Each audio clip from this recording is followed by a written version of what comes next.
Hey guys, what's up everyone? Welcome back to the channel. This is Shivam Dwivedi and you are watching Economics Easy है। दोस्तों chapter number 11 Indian financial market हम करें by the help of Ramesh Singh और हम अपनी series को आगे बढ़ा रहे हैं। आपको याद होगा लास्ट क्लास में हमने इंट्रोडक्शन पढ़ लिया था। आज हम पढ़ेंगे इंडियन मनी मार्केट और मैं आपको इसके बारे में पूरा डिटेल डिस्कस कराऊंगा। इसके अंदर कई सारे इंस्ट्रूमेंट है, ट्रेजरी बिल है, आपका कॉमर्शियल पेपर है, सर्टिफिकेट ऑफ डिपॉजिट है, सारी चीजें इतने डेप्थ में कराऊंगा कि आपको कहीं कोई प्रॉब्लम नहीं आने दूंगा। ठीक है, तो चलिए एक काम करता हूँ, थोड़ा सा ना मैं लास्ट क्लास के रिवीजन करवा देता हूँ क्योंकि उसके बाद आपके लिए थोड़ा सा टॉपिक इजी हो जाएगा। क्योंकि हो सकता है आप में से कुछ लोग पढ़ के ना आए हो, तो चलो मैं करवा देता हूँ। हमने पढ़ा था फाइनेंशियल मार्केट, तो हमने देखा था फाइनेंशियल मार्केट एक ऐसा मार्केट होता है जिसमें सरप्लस सेक्टर और डेफिसिट सेक्टर आपस में मिलकर एक दूसरे के साथ ट्रांजेक्शन करते हैं। उनको एक प्लेटफॉर्म, एक एरिया प्रोवाइड कराया जाता है जहां पर उनकी फंड्स की रिक्वायरमेंट को पूरा किया जाए और उसी को हम बोलते हैं फाइनेंशियल मार्केट। फाइनेंशियल मार्केट के फंक्शन की अगर हम बात करें तो ये आपको फंड्स को प्रोवाइड करवाती है, ये प्राइस की डिस्कवरी करती है, फाइनेंशियल एसेट्स के थ्रू लिक्विडिटी प्रोवाइड कराती है और कम से कम कीमत के पर आपको ये चीजें फंड्स को प्रोवाइड करवाती है। फिर हमने पढ़ा था फाइनेंशियल मार्केट को दो पार्ट में डिवाइड किया गया, शॉर्ट रन और लॉन्ग रन। शॉर्ट रन के अंदर आप 364 दिन से भी कम के अंदर आप पैसा इसमें रेज कर सकते हो और इसको रेगुलेट किया जाता है आरबीआई के थ्रू। और इस पर्टिकुलर मार्केट को बोलते हैं मनी मार्केट, जिसके दो पार्ट है, ऑर्गेनाइज और अनऑर्गेनाइज। और आज हम यही दोनों चीजें पढ़ने वाले हैं कि ऑर्गेनाइज में क्या क्या चीज आती है और अनऑर्गेनाइज में क्या क्या चीज आती है। और लॉन्ग रन में सेबी उसको कंट्रोल करता है, जिसको हम कैपिटल मार्केट बोलते हैं, प्राइमरी और सेकेंडरी मार्केट के थ्रू। ये सब चीजें हम लास्ट क्लास में पढ़ चुके हैं। आज की क्लास में मुझे आपको ऑर्गेनाइज और अनऑर्गेनाइज सेक्टर के बारे में पढ़ाना है और इसके जो इंस्ट्रूमेंट्स होते हैं उनके बारे में पढ़ाना है। ठीक है, तो चलिए स्टार्ट करते हैं।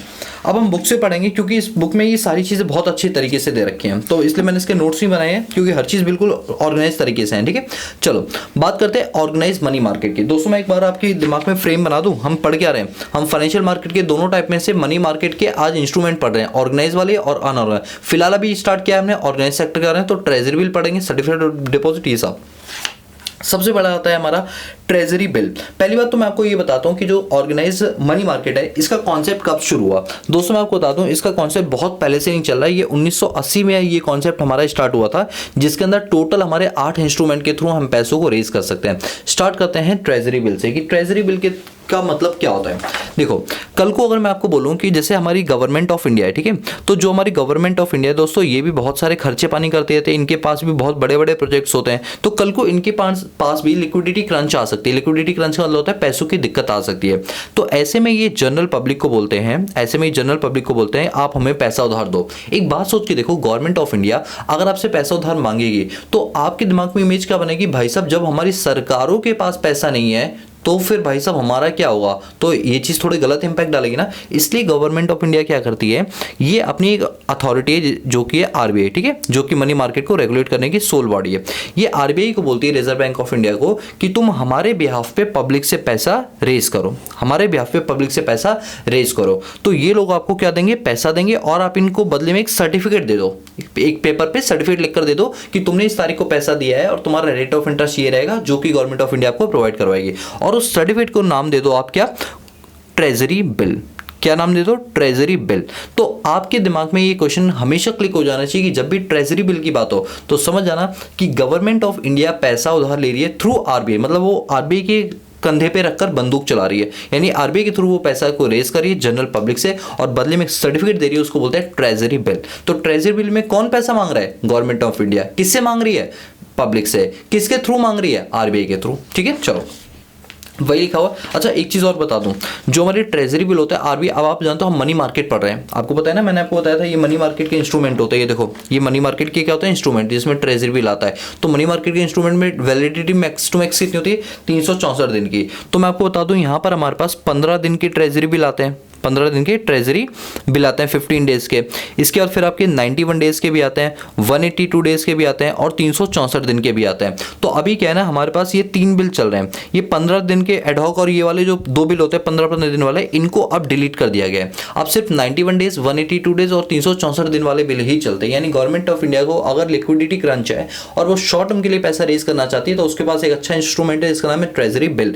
कितने दिन के लिए ले सकते हैं, 91 डेज, 182 और 364, 15 15 वाले दिन के कॉन्सेप्ट को हटा दिया गया। अब इसी को पढ़ते हैं हम यहाँ पर ट्रेजरी बिल। तो ट्रेजरी बिल एक ऐसा इंस्ट्रूमेंट है मनी मार्केट का जो कि एक इंडिपेंडेंट है, जो कि 1986 से स्टार्ट हो। इसमें सेंट्रल गवर्नमेंट जो है वो अपनी शॉर्ट टर्म नीड्स को फुलफिल करती है, वो भी कितने टाइम तक के लिए, 364 दिन के लिए। इसके अंदर 5 टाइप के बिल्स होते हैं ट्रेजरी बिल में। एक आपका 14 दिन का होता है इंटरमीडिएट ट्रेजरी बिल, 14 दिन का होता है एक्शनेबल ट्रेजरी बिल, और 91 डेज का होता है, 182 डेज का और 364 डेज का। तो आपकी जानकारी के लिए बता दूं, अभी जो चल रहे हैं वो सी, डी और ई, यानी 91 डेज, 182 डेज और 364 डेज के चल रहे हैं। और देखो ये चीज नीचे भी लिखी हुई है कि अभी अगर हम देखें इन 5 वेरिएंट में से, तो अभी फिलहाल जो प्रेजेंट में 91 डेज वाला चल रहा है, 182 डेज वाला और 364 दिन वाला चल रहा है, जो कि गवर्नमेंट के द्वारा इशू किया जाता है। बाकी दोनों को अब डिलीट कर दिया गया है। बोलो क्लियर हुआ?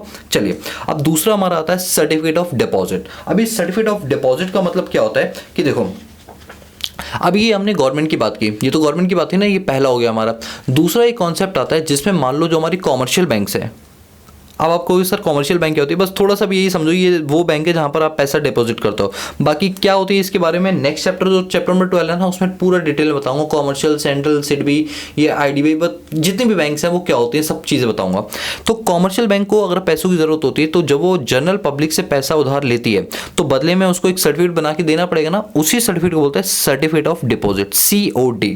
यानी कॉमर्शियल बैंक अपनी लिक्विडिटी क्रंच के टाइम पर शॉर्ट टर्म के लिए अगर पैसा रेज करती है पब्लिक से, तो बदले में जो सर्टिफिकेट देती है उसको बोलते हैं सर्टिफिकेट ऑफ डिपॉजिट। ठीक है, तो वही लिखा सर्टिफिकेट ऑफ डिपॉजिट। ये कब से स्टार्ट हुआ था? ये 1989 से स्टार्ट हुआ था। ये जो सर्टिफिकेट ऑफ डिपॉजिट वाला जो कॉन्सेप्ट है, ये हमारा 1989 से स्टार्ट हुआ था, जिसके अंदर हमारे यहाँ पर जो बैंक्स है, जब भी उन्हें शॉर्ट टर्म के लिए पैसा चाहिए होता है, तो वो जनरल पब्लिक को क्या इशू कर देते हैं? सर्टिफिकेट ऑफ डिपॉजिट इशू कर देते हैं। ये वही चीज लिखी हुई है। आई बात समझे? अच्छा, आपको एक चीज बताऊं, अब मैं अपनी एक बात से पलटने वाला हूँ। सर पलटने वालों का क्या मतलब है? मैंने अभी आपको लास्ट क्लास में बताया था ना, और आज भी बताया था कि मनी मार्केट के अंदर 364 दिन तक के लिए पैसा लिया जाता है, यानी 1 साल से कम के लिए लिया जाता है। लेकिन अभी एक एक्सेप्शनल केस है। एक्सेप्शनल केस क्या है कि मनी मार्केट के ही अंदर हम पैसा ले सकते हैं मोर देन 1 ईयर के लिए, मतलब 1 से 3 साल के लिए हम पैसा ले सकते हैं। सर आपने तो बोला था 364 दिन। दोस्तों मैंने क्या बोला, ये एक्सेप्शनल केस है। सर्टिफिकेट ऑफ डिपॉजिट के केस में कुछ एक्सेप्शनल केस आते हैं जहां पर आप 1 साल से ज्यादा के लिए भी पैसा लोगे तो भी वो मनी मार्केट के अंदर ही कवर किया जाएगा। जैसे आप यहाँ पर देखिए, यहाँ पर लिखा हो जो हमारी फाइनेंशियल इंस्टीट्यूशन, जैसे आपकी IFCI होगी, IDBI होगी, IRBI होगी, ये जो 4 बैंक है, और इवन ये 5वीं बैंक एक्जिम बैंक, जो कि एक्सपोर्ट इंपोर्ट की ट्रांजेक्शन के लिए बनाई गई बैंक बेसिकली, तो ये जब अपने सर्टिफिकेट ऑफ डिपॉजिट इशू करते हैं, तो ये 1 साल से 3 साल तक के लिए कर सकते हैं। तो सर ये तो कैपिटल मार्केट में कवर होना चाहिए ना, मोर देन 1 ईयर वाले में। नहीं दोस्तों, ये एक्सेप्शन है, ये आएगी मनी मार्केट में ही। वैसे मैंने आपको बताया था मनी मार्केट में 364 दिन से कम के लिए आते हैं, लेकिन इनको एक्सेप्शन केस में डाल के भी मनी मार्केट के अंदर डालेंगे, भले इनकी वैलिडिटी 3 साल के लिए क्यों ना हो। 1 साल से 3 साल की इनकी वैलिडिटी होती है। तो आपके एग्जाम में क्वेश्चन घुमा के आ सकता है, वो ये कि मनी मार्केट के इंस्ट्रूमेंट के अंदर 1 से 3 साल वाले इंस्ट्रूमेंट इशू किए जाते हैं। 4 ऑप्शन होंगे, आप यस पे टिक करोगे, और किसके द्वारा किए जाते हैं? IFCI, IDBI, IRBI और एक्सिम बैंक के द्वारा किए जाते हैं। क्लियर हुआ? इसके बाद हम बात करते हैं कॉमर्शियल पेपर्स। ये कॉमर्शियल पेपर्स क्या होते हैं? देखो, कॉमर्शियल पेपर्स का मतलब होता है कि जैसे जो हमारी कॉर्पोरेट एंटिटीज होती हैं, कल को अगर इनको पैसों की जरूरत पड़ती है, तो ये पैसा क्या करते हैं? मार्केट से पैसा उधार ले सकते हैं। अब मैं आपको एक तरीका बताता हूं। देखो, जितनी भी बड़ी बड़ी कंपनियां होती हैं, ठीक है, जैसे रिलायंस वगैरह की बात करें, तो लेट सपोज कि रिलायंस इंडस्ट्रीज लिमिटेड को पैसों की जरूरत है, ये जनरल पब्लिक से कह रही है तुम हमें पैसा उधार दो, ठीक है। अभी मैं शेयर डिवेंचर्स की बात नहीं कर रहा हूं, ये नॉर्मली पब्लिक से पैसा उधार ले रही है, ठीक है, और बदले में ये क्या दे रही है? सर्टिफिकेट दे रही है। उस सर्टिफिकेट को हम बोलते हैं अपने पास, उस सर्टिफिकेट को बोलते हैं कॉमर्शियल पेपर। कॉमर्शियल पेपर जो बड़ी बड़ी कॉर्पोरेट हाउसेस होती है वही दे सकती हैं। ध्यान देना, यहां पर लिखा हो ये कौन यूज करते हैं? बड़ी बड़ी कॉर्पोरेट हाउसेस यूज करती है, बड़ी बड़ी कंपनी यूज करती है, जो कि लिस्टेड होती है, जिनकी कैपिटल 5 करोड़ से कम बिल्कुल नहीं होनी चाहिए। मतलब जो उनकी कैपिटल नेटवर्थ है ना, वो कितनी होनी चाहिए? आपकी जो वर्किंग कैपिटल, सॉरी मुझे नेटवर्थ नहीं बोलना चाहिए था, वर्किंग कैपिटल मतलब current assets minus current liability, वो 5 करोड़ से ज्यादा होनी चाहिए, ठीक है, और तभी ये कॉमर्शियल पेपर को इशू कर सकती है। लेकिन याद रखना, ये जो रिलायंस इंडस्ट्रीज लिमिटेड है, कौन कौन सी कंपनियां इशू कर सकती है? सर अगर मैं एक कंपनी बना दूं, क्या मैं पब्लिक से ले सकता हूं? नहीं, आपकी क्रेडिट रेटिंग होनी चाहिए। क्रेडिट रेटिंग का मतलब है कि आपका ये देखा जाएगा कि आपका पिछला बैकग्राउंड कैसा रहा, पेमेंट करते टाइम का।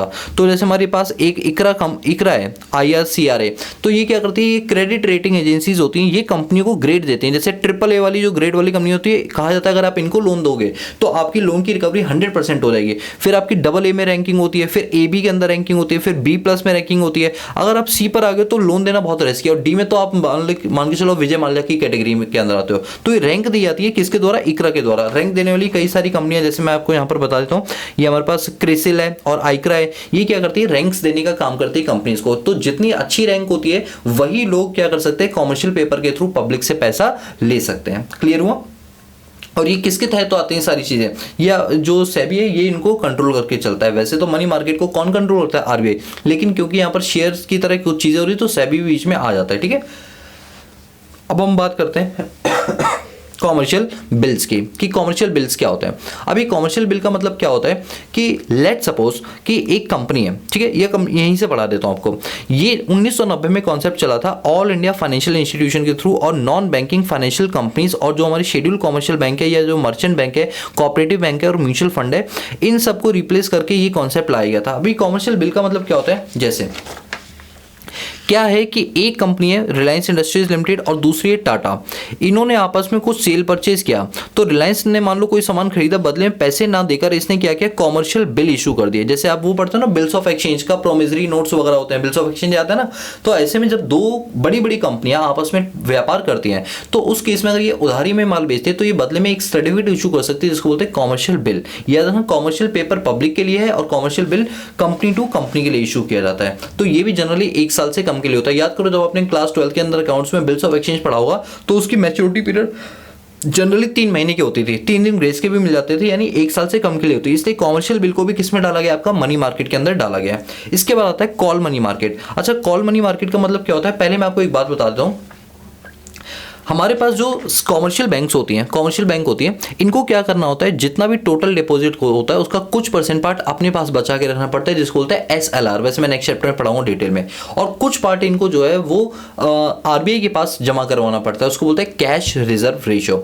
कल को किसी कॉमर्शियल बैंक के पास पैसों की दिक्कत हो जाती है और वो अपना CRR मेंटेन नहीं कर पा रहा, लेट सपोज उसे CRR मेंटेन करना है 5 करोड़ का, लेकिन अभी फिलहाल उसके पास 4.5 करोड़ है, सिर्फ 0.5 करोड़ की कमी है, यानी 50 लाख रुपए की कमी है। तो वो अपने आजू बाजू की जो बैंक होती है उनको कॉल करती है और बोलती है यार तुम मुझे एक रात के लिए पैसा दे सकते हो या सिर्फ 3 दिन के लिए पैसा दे सकते हो। तो यानी 0.5 करोड़ का जो वो पैसा वो सिर्फ एक कॉल के थ्रू मंगा लेती है, इसीलिए इसको बोलते हैं कॉल मनी।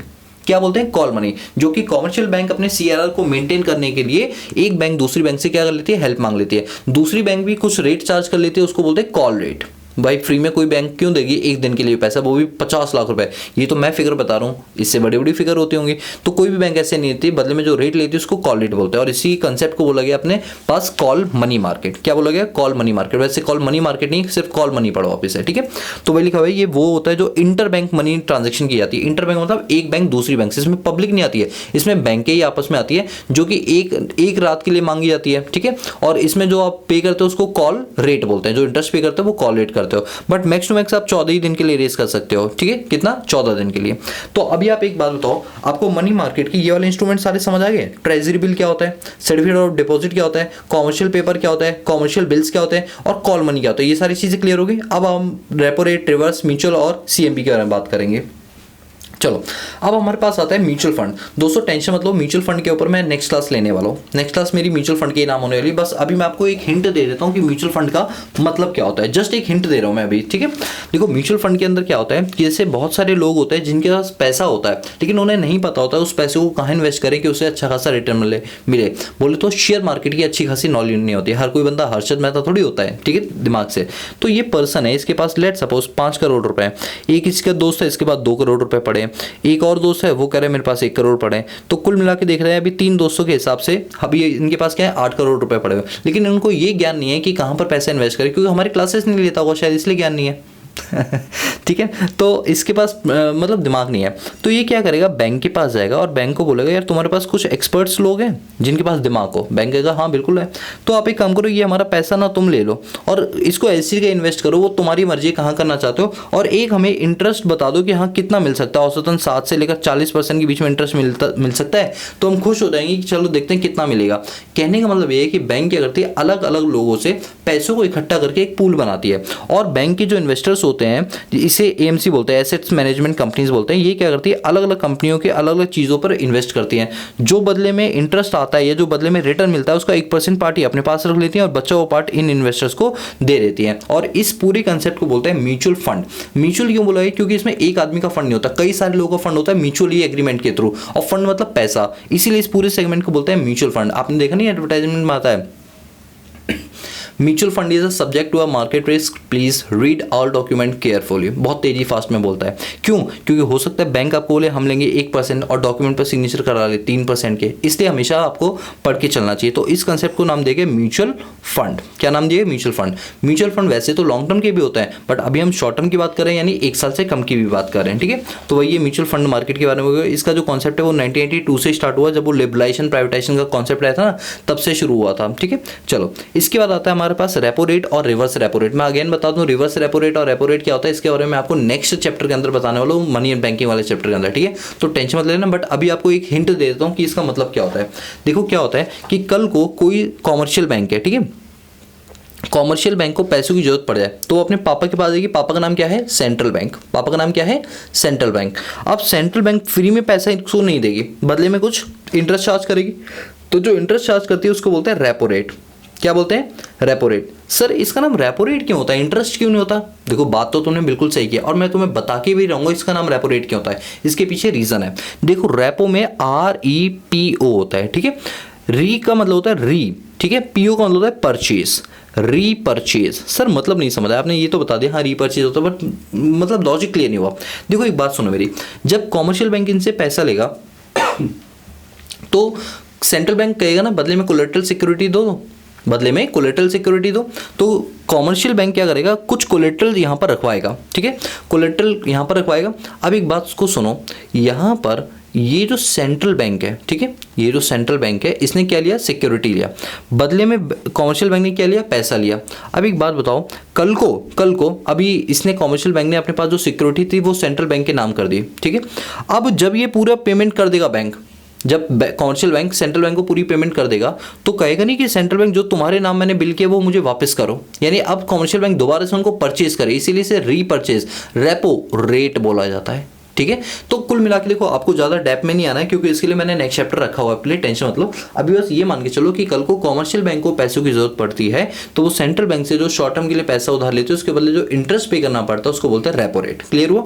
अच्छा इसी का उल्टा कर दो, इसी का उल्टा कर दो। अब मान लो सेंट्रल बैंक के पास, सेंट्रल बैंक ये बोलती है कि देखो कॉमर्शियल बैंक अगर तुम्हारे पास एक्सेस पैसा है तो तुम अपने पास रख के क्या करोगे, आप एक काम करो, अगर तुम्हारे पास एक्सेस पैसा है तो तुम हमें लैंड कर दो, मतलब हमको दे दो, हमको दे दो अपना पैसा, हम बदले में तुम्हें इंटरेस्ट दे देंगे। इसको बोलते हैं रिवर्स रेपो रेट, RRR। क्या बोलते हैं, रिवर्स रेपो रेट। क्लियर हुआ? जनरली मान लो अगर रेपो रेट 4 है तो रिवर्स रेपो रेट 3.25 होगा, ये थोड़ा सा कम रहता है, ठीक है। दोनों में फाइनेंशियल क्राइसिस की पूर्ति की जा रही है 1 साल से कम के लिए, इसीलिए दोनों को किस में डाला गया, मनी मार्केट के अंदर डाला गया। तो वही ये लिखा है रेपो रेट और रिवर्स रेपो रेट। देखो यहाँ पर लिखा है रीपरचेज वगैरह, रेट ऑफ रीपरचेज, यही चीजें हैं। आपको ज्यादा डिटेल नहीं पढ़नी, जितना पढ़ा है बस उतना याद रखना, ठीक है। चलो इसके बाद हमारे पास आता है कैश मैनेजमेंट बिल। अभी कैश मैनेजमेंट बिल क्या होता है? अच्छा एक बात बताओ, अभी मैंने तुम्हें ट्रेजरी बिल के बारे में बताया था ना, ट्रेजरी बिल के बारे में, और उसमें ये भी बताया था कि गवर्नमेंट जो ट्रेजरी बिल इशू करते हैं वो 91 डेज, 182 डेज और 364। बाद में गवर्नमेंट ऑफ इंडिया को ऐसा लगा यार कभी कभी तो हमें ना बहुत शॉर्ट में जरूरत पड़ती पैसों की, बहुत शॉर्ट में, यानी 15 दिन के लिए, 14 दिन के लिए। तो ये जो कॉन्सेप्ट हमने डिलीट किया था ना, इसको दोबारा से ले लो। अब दोबारा से लेने का मतलब है गवर्नमेंट के ऊपर सवाल उठेंगे कि भाई गवर्नमेंट कर क्या रही, खेल थोड़ी, कभी रिजेक्ट कर दिया फिर एक्सेप्ट कर लिया। तो इसको फिर हमने अलग उसमें डाल दिया और इसको नाम दिया हमने क्या, कैश मैनेजमेंट बिल। यानी यही जो 15 दिन वाले बिल थे ना, इनको फिर अलग कैटेगरी में डाल के क्या बना दिया, कैश मैनेजमेंट बिल, CMB बना दिया।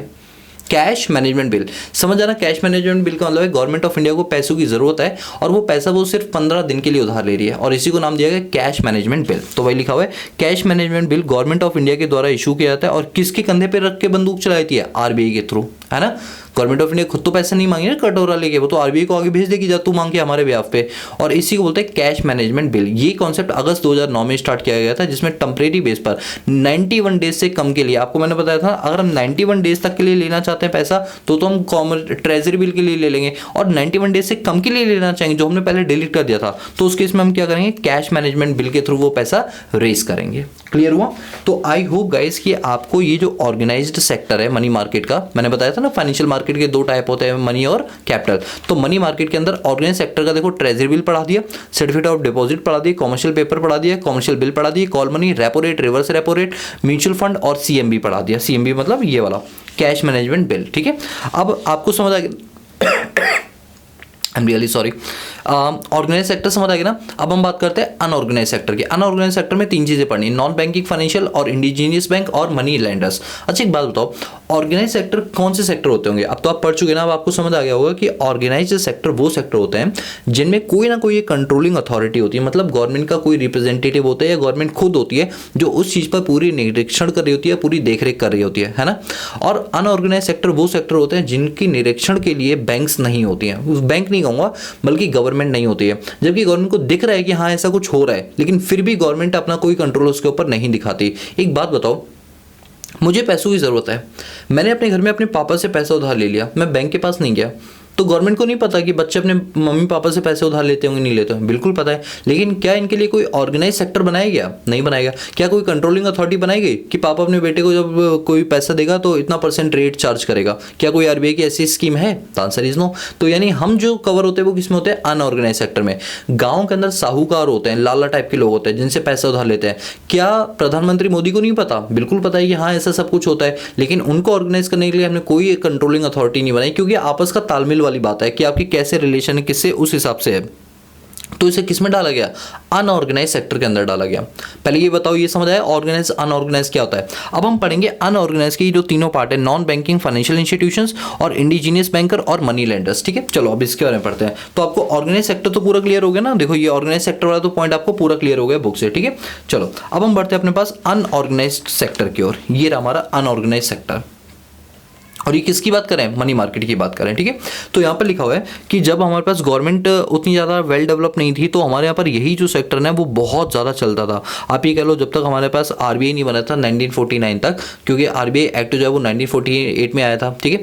सर एक मिनट एक बात बताओ, आरबीआई का एक्ट तो 1934 में आया था और आईबीआरडी बैंकिंग रेगुलेशन एक्ट जो है वो तो 1949 में है, तो ये दोनों अलग अलग टाइम पर आए थे। हाँ दोस्तों, सर क्यों? अरे भाई क्यों का रीज़न ना पूछो, उसके लिए अगला चैप्टर मैंने बचा के रखा। और आपको एक बात अगले चैप्टर के लिए मैंने 26 वीडियो बनानी है, 26 वीडियो। नेक्स्ट चैप्टर अपने आप में मैं खूब बड़ा और लंबा खींचूंगा, एक एक चीज को बड़ा डिटेल में बताऊंगा। और जिस बच्चे ने हमारे अगले चैप्टर की सारी सीरीज देख ली, आप मान के लो बैंकिंग में तुम लोग एक्सपर्ट हो जाएगा। तो जितने लोग बैंकिंग के लिए तैयारी कर रहे हैं उनके लिए अगला चैप्टर मोस्ट इंपॉर्टेंट चैप्टर है। और उसके लिए जो नोट्स बनाए ना दोस्तों, 58 पेज, यानी 60 पेज में 2 पेज कम कर लो, 58 पेज का चैप्टर मैंने खुद पूरा बनाया है, जिसके लिए मैं सारी की सारी PDF फाइल अपलोड करूंगा हमारे टेलीग्राम ग्रुप पर, जिसका लिंक दिया हुआ डिस्क्रिप्शन बॉक्स में। तो अगला चैप्टर बिल्कुल देखना और बड़े ध्यान से देखना। और अगला चैप्टर सिर्फ उन्हीं को समझ आएगा जिन्होंने इस चैप्टर पर अपनी एक अच्छी ग्रिप बनाई हुई है। तो मैं पहले बता दूं, ये चैप्टर आपके लिए मोस्ट इंपॉर्टेंट है। अगर हो सके तो इस चैप्टर की जो वीडियोस हैं आप 2 बार जरूर देख लेना, ताकि बैंकिंग वाले चैप्टर आपके लिए ईजी हो जाए, ठीक है। चलो बात करते हैं अपने पास अनऑर्गेनाइज्ड सेक्टर की। आपको नाम से जैसे पता चल रहा है, अनऑर्गेनाइज्ड सेक्टर वो सेक्टर होता है जिसके ऊपर कोई कंट्रोलिंग और गवर्निंग अथॉरिटी नहीं होती। जिसमें पहला आता है हमारा unregulated non banking financial intermediaries. ये क्या होता है? जैसे आपके चिट फंड होते हैं, निधि कंपनीज होती हैं। चिट फंड में क्या होता है कि जैसे बेसिकली मैं एक एग्जांपल देकर बताता हूँ चिट फंड का कॉन्सेप्ट क्या चलता है। अच्छा नाम से पता चलता है इसे चिट फंड है ना, तो ऐसा लगता है कि लग रहा है ये फ्रॉड वाली चीज़ है। वो फिर हेरा फेरी में नहीं था, वो बिपाशा बसु और अक्षय कुमार को बोलती है कि आप अपना पैसा एक रात में डबल कर लो, कुछ ऐसे ही हमारे दिमाग में चलता है, लेकिन ऐसा होता नहीं है। सुनो मेरी बात, जैसे ये हमारे घर में कमेटी पड़ती है, वही सिस्टम है, उसी को रेगुलेट करने को बोल देते हैं चिट फंड। ये सारे लोग हैं, इन सब लोगों ने क्या किया, अपने पास पैसा इकट्ठा किया और एक मटकी में डाला और कहा जिसको भी इसको पैसों की जरूरत है वो एक बंदा इसको निकाल लेगा। और बोली जो सबसे कम की बोली लगाएगा, जैसे लेट सपोज इस पूल के अंदर में 1 लाख रुपए इकट्ठे किए, अगला बंदा कहता है मुझे 96,000 दे दो, चलेगा, लेकिन मेरी काउंटिंग कर लो कि तुमने मुझे 1 लाख दिया। दूसरा बोलता है नहीं मुझे ज़्यादा जरूरत है, 95,000 में मैं लेने को तैयार हूँ, यानी 95,000 रुपीज़ मुझे तो मान के चलो कि तुम लोगों ने 1 लाख रुपए दे दिए। एक बंदा है कह रहा है नहीं मुझे ज़्यादा जरूरत है, मुझे 90,000 रुपये दे दो, मान के चलो कि मैंने 1 लाख रुपये ले लिए। अब इसको जिसकी सबसे कम बिड है ये उसको मिल जाएगा 90,000 वाले को। अब जो 10,000 रुपये बचा वो 10,000 रुपये इन सभी पार्टनर्स में प्रॉफिट के रूप में क्या हो जाएंगे, डिस्ट्रीब्यूट रहेंगे। इस कंसेप्ट को बोला जाता है चिट फंड। इसकी कोई रेगुलेटरी अथॉरिटी नहीं, बस चल रहा है जैसे मर्जी। इसी तरह एक होती है निधि कंपनियां। निधि कंपनियों में भी जो बेसिकली ये जो मेंबर्स होते हैं उन्हीं को आपस में लोन दिया जाता है, बाहर वाले मेंबर्स को लोन नहीं दिया जाता निधि कंपनी के अंदर। ये क्या करता है, सेविंग्स की हैबिट को प्रमोट करने के लिए बनाया जाता है। सर डिटेल में नहीं पढ़ाओगे? अरे भाई चिट फंड और निधि कंपनियां दोनों हम अगले चैप्टर के अंदर पढ़ने वाले हैं, क्योंकि ये सारे के सारे पार्ट हमारे अगले चैप्टर के हैं इस वजह से, ठीक है। तो वही लिखा हुआ है कि ये जो अनरेगुलेटेड नॉन बैंकिंग फाइनेंशियल, देखो ये कोई बैंक नहीं है ये, लेकिन ये बैंक की तरह ही काम कर रही है। सर एक बात बताओ, ये सब करने की जरूरत क्या है चिट फंड वगैरह बनाने की? देखो ऐसा है, आज भी हमारे इंडिया की इकोनॉमी के अंदर बैंकिंग सेक्टर हर जगह नहीं पहुंच पाया, और हर बंदे को अगर मान लो इंस्टेंटली लोन की जरूरत है तो वो बैंक के पास भागे। बैंक के पास इतने कपल ऑफ रूल्स होते हैं, इतना प्रोसीजर होता है, प्रोटोकॉल होता है, उसको करते करते इंसान मर जाता है। तो सोचता है चलो आसपास के लोगों से लोन ले लो, बैंक की तरफ जाओ ही मत। आज भी गाँव के अंदर मैं बात करूँ तो बैंकिंग की सुविधाएं तो हैं, लेकिन जितनी होनी चाहिए उतनी पर्याप्त मात्रा में नहीं है। तो लोगों को अनऑर्गेनाइज मनी मार्केट की ओर घिसकना पड़ता है। बोलो क्लियर हुआ? और यहाँ पर जो रेट ऑफ इंटरेस्ट है वो 36 से 48% होता है साल का। ये ज़्यादातर साउथ इंडिया वगैरह में चलता है। जो चिट फंड और जो निधि कंपनीज है ना, ये साउथ इंडिया की तरफ ज़्यादा चलते हैं। दूसरा आते हैं इंडिजीनियस बैंकर्स की तरफ। इंडिजीनियस बैंकर बिल्कुल बैंक की ही तरह होता है, लेकिन ये बैंक कभी भी नहीं होता है। इसके अंदर क्या होता है, आप अपने डिपॉजिट्स कर सकते हो, मनी को लैंड यानी उधार पर दे सकते हो। जैसे अगर हम बात करें अपने पास मुंबई कोलकाता के अंदर, यहाँ पर एक ट्रेडिशनल सिस्टम चलता है जिसको बोलते हैं Gujarati share of. Gujarati share of के अंदर क्या होता है, एक व्यक्ति जो होता है वो क्या करता है, लोगों को लोन देता है। ज्यादातर ये जो गुजराती शेयर ऑफ है ये पोर्ट सिटीज में चलता है, जहां पर बंदरगाह वगैरह होता है ना, जहां पर समुद्रों के थ्रू ट्रेड किया जाता है, वहां पर ये कॉन्सेप्ट ज्यादा चलता है, उधार लेने वाला, जिसको क्या बोलते हैं गुजराती शेयर ऑफ। दूसरा है हमारा मुल्तानी या फिर सिक्कापुरी शेयर ऑफ। इसके अंदर क्या होता है, जैसे मुंबई हो गया, कोलकाता हो गया, असम हो गया, और जो टी के गार्डन वाले जो इलाके आसाम के अंदर है, जो हमारे नॉर्दर्न ईस्टर्न इलाके हैं, उनके अंदर जब हम पैसा किसी से उधार लेते हैं तो वो इस चीज के थ्रू लेते हैं, जिसको बोलते हैं मुल्तानी वगैरह। ये मतलब देसी नाम है उनके। तीसरा आपका मारवाड़ी कायास। मारवाड़ी कायास के अंदर क्या होता है, जैसे जो गुजराती लोग होते हैं, जो मुंबई कोलकाता के होते हैं, ये बिट लगा लगा के पैसों को रेज करने का काम करते हैं, जैसे बोली लगाते हैं ना, उस तरीके से होता है। और फिर आ गया आपका छेत्रीज। ये छेत्रीज चेन्नई में पाया था। चेन्नई के जो पोर्ट होते हैं ना, साउदर्न इलाका जो इंडिया का है, वहां पर जब किसी से पैसा लेना होता है, जो बैंक की तरह एक्ट करता है बट वो बैंक नहीं होता, तो उसमें हम इसको ये नाम दे देते हैं। क्लियर हुआ? तो आपको ये थोड़ा बहुत याद रखना, ज्यादा कुछ नहीं करना। एक होता है मनी लेंडर। ये साहूकार होते हैं, जैसे गाँव के अंदर होते हैं ना, बड़े बड़े लोग होते हैं जिनके पास पैसा होता है, ये वो लोग होते हैं। तो इनके पास क्या होता है, ये कोई इंस्टीट्यूशनल सोर्स नहीं होता है, बस इनके पास पैसा है और ये भगवान भरोसे चल रहे हैं कि अगर कल को कोई इनका पैसा ना मारे, तभी तो ये दबाव में रखते हैं लोगों को, यार पैसा नहीं है तो घर से उठवा लूंगा, मेरे पास बाउंसर वगैरह बैठे हुए हैं, इस तरीके से। इनमें कुछ लोग तो होते हैं जो प्रोफेशनली तरीके से काम करते हैं, जिनके पास अपना पूरा मैनेजमेंट होता है, पूरा अकाउंट्स मेंटेन करके चलते हैं, किसको कितना दिया, किससे क्या ब्याज लिया, पूरा लिखित में ब्यौरा होता है। ऐसे लोग बोलते हैं प्रोफेशनल मनी लेंडर। और कुछ होते हैं जो इनप्रोफेशनल होते हैं, मतलब उनके पास कोई लिखित रिकॉर्ड नहीं, बस मुंह बोली ट्रांजेक्शन चल रही है, मुंह से बोल दिया, उस बात खत्म होगी। ठीक है, अब आप समझो मुंह से बोले हुए लोगों को और पैसा ना मिले तो लात घूसे बहुत चलाते हैं। ठीक है, तो प्रोफेशनल हो गया और नॉन प्रोफेशनल हो गया। लेकिन आज के डेट में अगर मैं आपसे बात करूं, ध्यान से सुनना, आज की डेट में अगर मैं बात करूं तो आखिर अनऑर्गेनाइज्ड सेक्टर की हमें जरूरत क्यों पड़ी? मतलब हमने अभी पढ़ा अनऑर्गेनाइज सेक्टर के अंदर, ये देखो अभी हमने यही पढ़ा ना, अनऑर्गेनाइज सेक्टर में आपकी नॉन बैंकिंग फाइनेंशियल इंस्टीट्यूशन आ गई, इंडिजीनियस बैंक आ गए, मनी लेंडर्स आ गए, साहूकार वगैरह। इसकी जरूरत क्यों पड़ी? मतलब आज 2021 या 22 चल रही है, उसमें हमें इसकी जरूरत क्यों पड़ी? आज तो बैंकों का बोलबाला इतना ज्यादा है, इसके बावजूद हम इस पर क्यों आ रहे हैं? तो मैंने अभी आपको स्टार्टिंग में बताया था भाई साहब, बैंकों का एक्सेस जो है ना शहरों में तो बहुत है, क्योंकि शहरों में उन्हें अच्छा मार्केट मिल जाता है, तो शहर में कोई भी ब्रांच खोलने के लिए आसानी से मान जाती है, लेकिन गाँव में खोलने के लिए आसानी से नहीं मानती। तो मैं आपको बताता हूँ वो कौन कौन सी रीजन है जिनके चलते आज भी हमें अनऑर्गेनाइज सेक्टर का सहारा लेना पड़ता है। सबसे पहला रीजन है कि इंडिया का जो मनी मार्केट है वो अंडर डेवलप है, जितना डेवलप होना चाहिए। जैसे हमारे पास इतना बड़ा जो हमारा देश है, 28 स्टेट और 8 यूनियन टेरिटरी का जो स्टेट है, इसके यूनियन टेरिटरीज का जो एक पूरा मिला हुआ एक भारत है हमारा, उसमें हर स्टेट के अंदर रीजनल डिस्पैरिटीज पाई जाती है। अगर मैं बात करूं दिल्ली की, तो दिल्ली के अंदर बैंक्स इतनी ज़्यादा है कि शायद इतनी की जरूरत नहीं, लेकिन फिर भी इतनी सारी बैंक है। लेकिन गांव के अंदर आज भी वो बैंकिंग सुविधाएं उपलब्ध नहीं है, यानी कुछ इलाके हमारे अंडर डेवलप होने के चलते वहां पर बैंकिंग सुविधाएं भी अंडर डेवलप तरीके से ही दी जाती हैं। दूसरा lack of penetration and presence of the instrument of original organise money market. चीज़ों को ऑर्गेनाइज करने वाला जो मनी मार्केट है वो हर जगह अपनी एक्सपर्टीज या अपनी सुविधाएं वो सही तरीके से नहीं दे पाता जो वो बाकी जगहों पर दे पाता है। There is many needful customer in the money market who are currently who are currently outside the purview of the organise money market. यानी आज के डेट में हमारे पास कुछ ऐसे अनपढ़ लोग भी हैं जिनको यही नहीं पता कि हम अगर लोन लेने के लिए बैंकों के पास जाएं तो बैंक भी उन्हें लोन दे सकती है, लेकिन उनको वही ट्रेडिशनल सिस्टम पता है कि हम अपने लाला के पास जाएंगे, वहां से पैसा उधार लेंगे, जेवरात गिरवी करवा देंगे और वहां से ले लेंगे। अब एक बात बताओ, बैंकों की भी एक बहुत बड़ी दिक्कत है। अगर हम शादी के लिए लोन लेने के लिए आए तो वो शादी का लोन नहीं देते। अगर हम घर में किसी बच्चे लड़की किसी का विवाह करना चाहते हैं उसके लिए लोन नहीं देते। दोस्तों देखो, हमारी सोसाइटी है, हर तरीके का लोन देना चाहिए, और अगर वो लोन देते भी तो इतनी टर्म्स एंड कंडीशन रख देते, इतने पेपर डॉक्यूमेंट कर देते कि एक पढ़ा लिखा इंसान तो कर लेता है लेकिन अनपढ़ व्यक्ति उस चीज को नहीं कर पाता। इसी वजह से बैंक का एक्सेस हर किसी को नहीं मिल पाता। और वही ये चौथी चीज लिखी है कि entry of organise money market जो होता है वो कस्टमर